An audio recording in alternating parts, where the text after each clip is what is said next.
Firman Tuhan bagi para lansia yang hidup sendiri. 7 hal yang harus Anda hindari. Hidup memiliki caranya sendiri untuk mengubah suasana sebelum kita benar-benar menyadarinya. Suatu hari rumah dipenuhi oleh suara langkah kaki dan tawa. Lalu, hampir tiba-tiba ruangan-ruangan itu menjadi sunyi.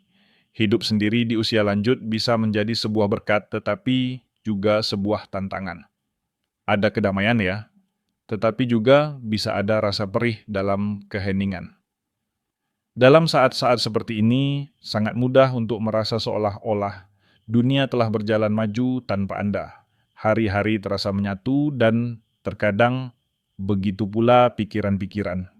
Anda mungkin mulai bertanya-tanya apakah kehadiran Anda masih berarti seperti dulu. Namun, izinkan saya meyakinkan Anda, hidup Anda, suara Anda, dan kisah Anda masih sangat berkuasa di dalam tangan Tuhan. Alkitab mengatakan bahwa Tuhan tidak pernah meninggalkan anak-anaknya. Matanya tertuju kepada Anda, bahkan sekarang di jam-jam sunyi ketika tidak ada seorang pun di sekitar. Tuhan yang sama yang berjalan bersama Abraham di masa tuanya, yang menguatkan Musa untuk perjalanan panjangnya, dan yang menghibur Elia di padang gurun berjalan bersama Anda hari ini. Namun meskipun kehadirannya tetap pilihan-pilihan yang kita buat setiap hari dapat membawa kita semakin dekat kepadanya, atau justru membuat kita rentan terhadap keputusasaan, kesepian, dan kemunduran rohani. Hidup sendiri tidak berarti hidup tanpa tujuan, sukacita, atau persekutuan. Namun ini berarti kita harus hidup dengan kesengajaan menjaga hati dan berjalan dalam hikmat yang Tuhan berikan. Ada jerat-jerat yang dipasang musuh, terutama bagi mereka yang berada di musim kehidupan ini. Sebagian berupa kebiasaan dan pola pikir yang tampak tidak berbahaya pada awalnya, tetapi seiring waktu dapat mencuri damai sejahtera, kesehatan, dan api iman Anda. Hari ini kita akan mengungkap 7 hal yang harus dihindari jika Anda hidup sendiri di usia lanjut. 7 kebenaran Alkitab yang akan menjaga hati Anda tetap kuat, pikiran Anda jernih, dan roh Anda tetap dekat dengan Tuhan. Karena meskipun Anda hidup sendiri, Anda tidak pernah benar-benar sendirian. Kehadiran Tuhan memenuhi setiap ruangan dan tujuannya masih bernafas di setiap detak jantung Anda. Nomor 1, hindari mengisolasi diri dari persekutuan. Ketika hidup sendiri, godaan untuk menarik diri dari orang lain bisa sangat kuat. Anda mungkin merasa lebih mudah untuk tetap di rumah menyendiri dan menghindari usaha untuk terhubung dengan orang lain. Pada awalnya, hal ini tampak tidak berbahaya. Lagi pula, ketenangan dan keheningan bisa terasa menyegarkan. Namun, isolasi memiliki cara untuk perlahan-lahan menguras roh.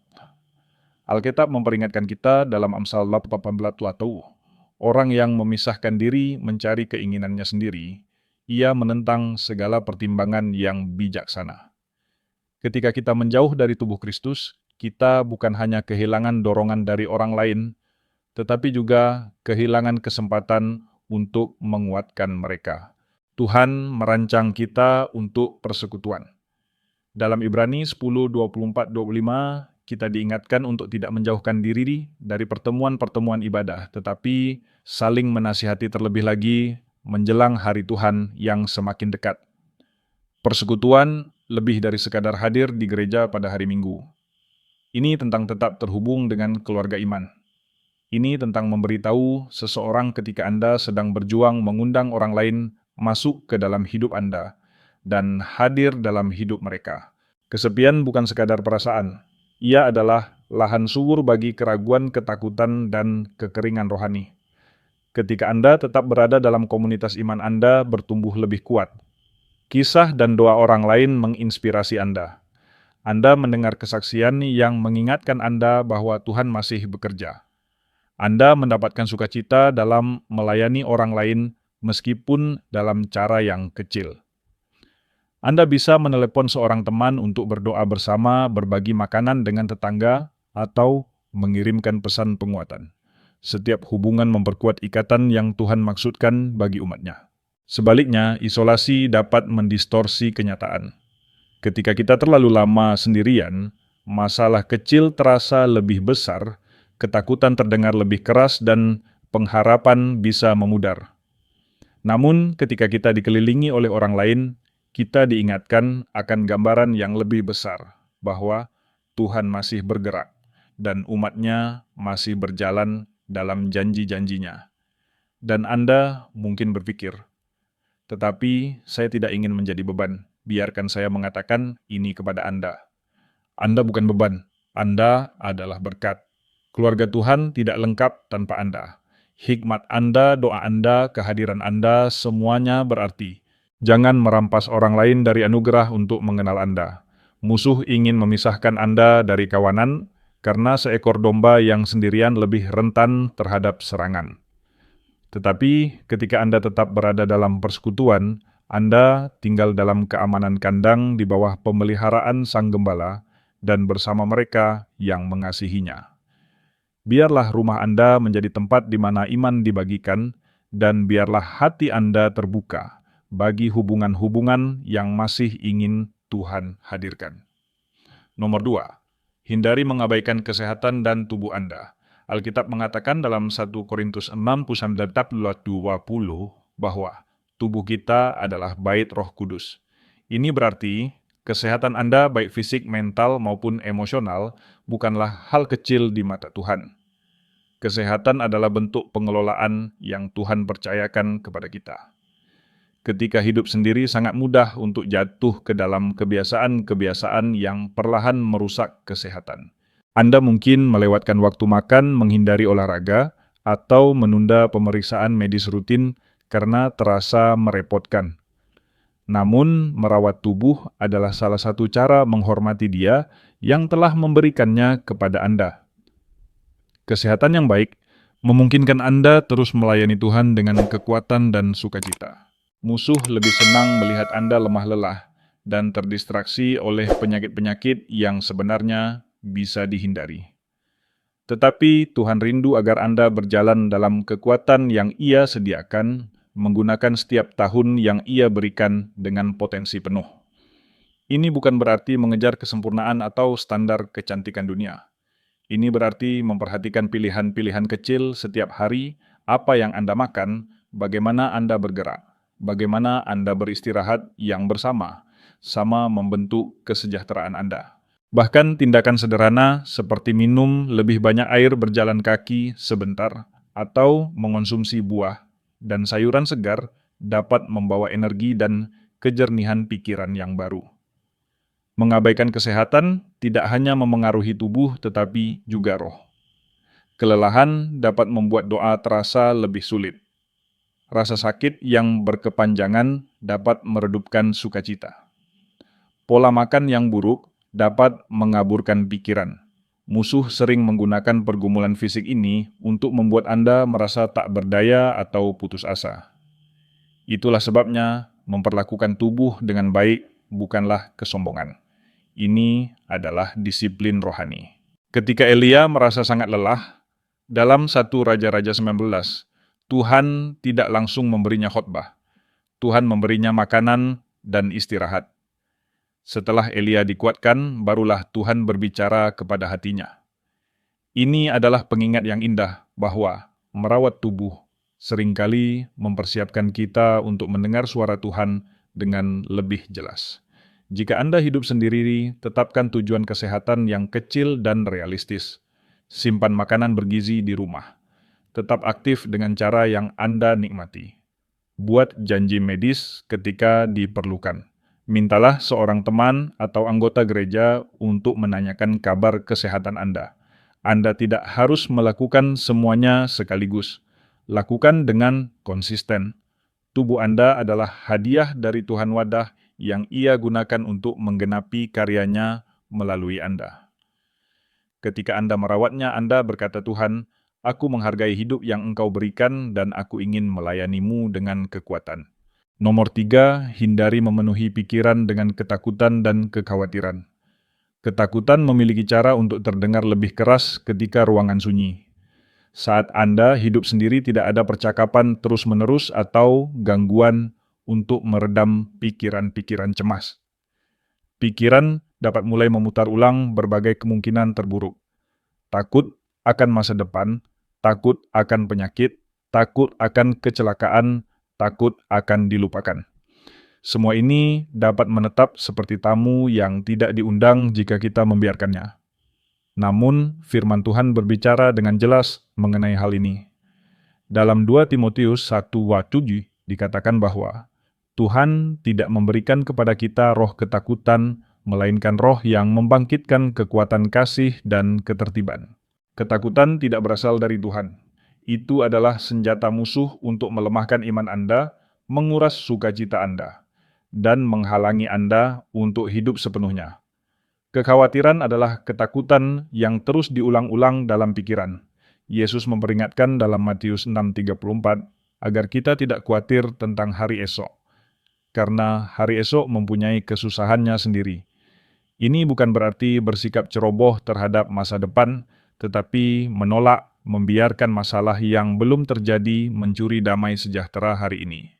Setiap saat yang dihabiskan untuk khawatir adalah saat yang dicuri dari sukacita, penyembahan, dan rasa syukur. Pikiran seperti sebuah taman. Apapun yang Anda tanam akan bertumbuh.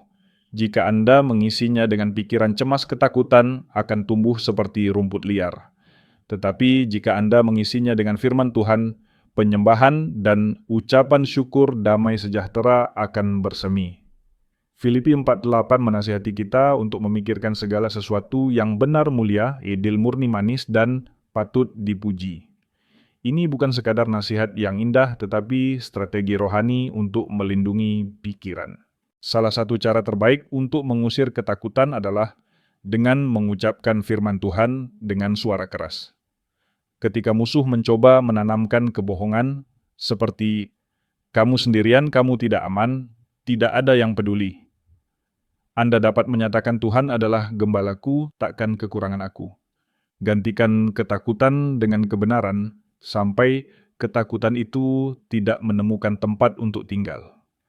Anda mungkin tidak bisa mengendalikan pikiran yang mengetuk pintu, tetapi Anda bisa memilih pikiran mana yang Anda izinkan masuk.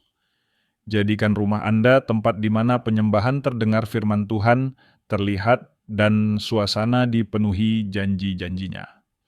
Ketakutan mungkin datang berkunjung, tetapi ia tidak bisa tinggal di tempat di mana iman berdiam. Nomor 4, hindari membiarkan iman Anda menjadi dingin. Iman jarang menghilang secara tiba-tiba. Ia memudar perlahan hampir tanpa disadari ketika kita berhenti memberinya makanan. Hidup sendiri dapat membuat doa pembacaan Alkitab dan penyembahan tergeser ke belakang karena tidak ada orang lain yang mengingatkan atau menemani. Hari-hari bisa berlalu tanpa percakapan yang sungguh-sungguh dengan Tuhan. Tanpa kita sadari, api yang dahulu menyala terang berubah menjadi bara yang redup. Yesus memperingatkan jemaat dalam Wahyu 2:4-5 bahwa mereka telah meninggalkan kasih yang mula-mula. Ia memanggil mereka untuk mengingat bertobat dan kembali melakukan hal-hal yang mereka lakukan pada awalnya. Inilah cara menjaga iman tetap hidup dengan kembali lagi dan lagi kepada kebiasaan-kebiasaan yang dahulu mengobarkan hati kita bagi Tuhan. Hubungan Anda dengan Tuhan seperti api yang hidup. Ia membutuhkan bahan bakar. Bahan bakar itu datang dari waktu di hadirat-Nya. Ketika Anda membaca firman-Nya, Anda mendengar suaranya. Ketika Anda berdoa, Anda membuka hati bagi roh-Nya. Ketika Anda menyembah, Anda mengangkat jiwa ke dalam terang-Nya. Setiap tindakan ini seperti menambahkan kayu ke dalam api, menjaganya tetap menyala melawan angin dingin kehidupan. Ketika iman menjadi dingin, pengharapan mulai melemah dan sukacita terasa jauh. Musuh menginginkan hal ini karena orang percaya yang tawar lebih mudah disesatkan. Tetapi Tuhan memanggil Anda untuk menjaga iman, menjaganya tetap hidup dan aktif apapun keadaan Anda. Langkah-langkah praktis sangat membantu. Tetapkan waktu setiap hari meskipun singkat untuk berjumpa dengan Tuhan. Simpan Alkitab di tempat yang mudah dijangkau. Putar musik penyembahan di rumah Anda. Tuliskan doa-doa Anda dan ucapkan syukur kepada Tuhan atas jawabannya baik yang besar maupun yang kecil. Irama sederhana ini menghembuskan kehidupan ke dalam roh Anda dan menjaga hubungan tetap kuat. Ingatlah Anda bukan sekadar bertahan hidup sambil menunggu surga. Anda hidup hari ini untuk kemuliaan Tuhan. Iman Anda adalah kesaksian bagi orang lain. Bahkan jika Anda tidak menyadarinya, ketika tetangga teman atau keluarga melihat Anda tetap berdoa, tetap memuji, dan tetap percaya. Setelah semua tahun ini, mereka melihat kuasa Allah yang setia. Jangan biarkan bara itu padam. Kobarkan api iman setiap hari. Hidup Anda mungkin kini lebih tenang, tetapi roh Anda dapat lebih hidup dari sebelumnya ketika tetap berakar di dalam Dia. Nomor 5, hindari mengabaikan perencanaan untuk keadaan darurat. Iman adalah mempercayai Tuhan dalam segala keadaan, tetapi hikmat juga berarti bersiap menghadapi hal-hal yang tak terduga. Amsal 21:20 berkata, "Harta yang indah dan minyak ada di rumah orang bijak, tetapi orang bodoh menghabiskannya." Ini bukan hanya tentang makanan. Ini tentang gaya hidup yang penuh perhitungan ke depan. Ketika Anda hidup sendiri, bahkan keadaan darurat kecil bisa terasa sangat menakutkan jika Anda tidak siap. Penyakit mendadak, listrik padam atau terjatuh. Situasi-situasi ini menjadi jauh lebih ringan ketika Anda telah membuat persiapan praktis sebelumnya. Sebagian orang percaya keliru mengira iman berarti pasif, seolah berkata, "Aku hanya akan percaya Tuhan dan tidak perlu merencanakan apapun." Namun mempercayai Tuhan juga berarti mendengarkan hikmat-Nya. Nuh tidak menunggu tetesan hujan pertama sebelum membangun bahtera. Yusuf tidak menunggu kelaparan datang sebelum menyimpan gandum di Mesir. Keduanya bertindak dalam iman dengan mempersiapkan apa yang belum mereka lihat. Hidup sendiri berarti mungkin tidak ada orang yang bisa segera membantu saat krisis. Itulah sebabnya memiliki rencana sangat penting. Simpan daftar kontak darurat di tempat yang mudah ditemukan. Pastikan ponsel Anda selalu terisi daya. Sediakan makanan tahan lama dan air minum untuk gangguan tak terduga. Siapkan kotak P3K kecil dan simpan obat-obatan penting di tempat yang mudah dijangkau. Ini bukan ketakutan. Ini adalah pengelolaan yang bijaksana. Perencanaan bukan berarti mengharapkan bencana. Ini berarti cukup bijak untuk menghadapinya dengan tenang jika itu terjadi. Hal ini juga memberi ketenangan bagi orang-orang yang Anda kasihi, karena mereka tahu Anda memiliki sistem yang tertata. Ketika Anda melakukan langkah-langkah ini, Anda tidak sedang mengandalkan diri sendiri menggantikan Tuhan. Anda sedang menghormatinya dengan bertanggung jawab atas apa yang telah Ia percayakan kepada Anda. Firman Tuhan menunjukkan bahwa kesiapan adalah tanda kedewasaan. Kesiapan membebaskan Anda dari kecemasan yang terus-menerus karena Anda telah melakukan bagian Anda. Maka ketika badai datang, Anda dapat berfokus pada doa damai sejahtera dan hadirat Tuhan, bukan kebingungan. Iman dan kesiapsiagaan berjalan bersama. Keduanya bukan musuh, melainkan mitra. Nomor 6, hindari memelihara ketidakpengampunan dan kepahitan. Kepahitan adalah racun yang diam-diam. Anda mungkin merasa telah menyimpannya dengan rapi, tetapi perlahan ia meresap ke dalam pikiran, kata-kata, bahkan kesehatan Anda. Saat hidup sendiri ada lebih banyak waktu untuk memutar ulang luka. Luka lama merawat luka, alih-alih membiarkannya sembuh. Semakin lama ketidakpengampunan bertahan semakin dalam akarnya. Efesus 4:31-32 memerintahkan kita untuk menyingkirkan segala kepahitan, kegeraman, dan amarah, serta saling mengampuni sama seperti Allah di dalam Kristus telah mengampuni kita.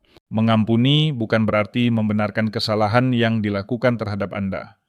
Mengampuni adalah memilih menyerahkan pelaku ke dalam tangan Tuhan agar Anda bebas. Memegang kepahitan tidak menghukum orang lain. Itu menghukum Anda. Ia mencuri sukacita, mengganggu damai sejahtera, dan bahkan dapat membebani tubuh. Alkitab telah menyatakan kebenaran ini jauh sebelum ilmu pengetahuan modern.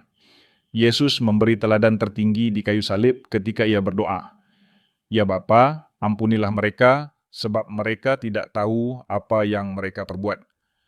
Jika anak Allah dapat melepaskan para algojonya, terlebih lagi kita yang telah menerima begitu banyak pengampunan, hidup sendiri dapat memperbesar kepahitan, karena sedikitnya gangguan dari percakapan batin. Karena itu, kita harus dengan sengaja meminta Tuhan membersihkan hati kita setiap hari. Doakan orang-orang yang telah melukai Anda bukan karena mereka pantas, tetapi karena Anda pantas menerima kebebasan. Pengampunan tidak selalu memulihkan hubungan yang rusak, tetapi selalu memulihkan persekutuan Anda dengan Tuhan. Kepahitan membangun tembok pengampunan, membuka jendela agar terang masuk. Jika Anda masih memegang luka lama, mintalah Tuhan menolong Anda meletakkannya di kakinya. Pilih kelepasan bukan kebencian. Nomor 7, hindari melupakan tujuan hidup Anda. Salah satu bahaya terbesar hidup sendiri di usia lanjut adalah mempercayai kebohongan bahwa hari-hari terbaik Anda telah berlalu. Musuh berbisik, "Kamu sudah cukup melakukan banyak hal. Sekarang kamu hanya menunggu akhir." Namun itu jauh dari kebenaran. Selama Anda masih bernafas, Anda masih memiliki tujuan. Rencana Tuhan bagi Anda tidak berakhir karena usia atau keadaan. Alkitab penuh dengan contoh orang-orang yang melakukan pekerjaan terbesar bagi Tuhan di usia lanjut. Musa berusia 80 tahun ketika Tuhan memanggilnya memimpin Israel keluar dari Mesir. Hana Nabiah itu telah lanjut usia ketika ia mengenali bayi Yesus sebagai Mesias dan memberitakan kedatangannya. Kaleb pada usia 85 tahun masih siap merebut gunung yang dijanjikan Tuhan. Mereka tidak melihat diri mereka selesai. Mereka melihat diri mereka tetap dipilih. Tujuan Anda di musim ini mungkin tidak sama seperti dulu, tetapi tidak kalah penting. Anda mungkin tidak memiliki energi seperti sebelumnya, tetapi Anda memiliki hikmat yang hanya dapat diperoleh melalui tahun-tahun berjalan bersama Tuhan. Anda mungkin tidak berdiri di hadapan banyak orang, tetapi Anda dapat berdiri dalam doa bagi keluarga gereja dan komunitas Anda. Anda dapat menulis surat penguatan membimbing orang percaya yang lebih muda membagikan kesaksian atau menjadi kehadiran yang setia dalam hidup seseorang. Mazmur 92:14 berkata bahwa mereka masih akan berbuah di masa tua dan tetap segar serta hijau. Kerajaan Allah tidak dibatasi oleh usia. Kesimpulan tidak pernah sendirian, selalu dalam tangannya. Hidup sendiri kadang terasa seperti berjalan di lembah yang sunyi. Namun bagi anak Tuhan bahkan tempat yang paling sepi pun dipenuhi hadiratnya.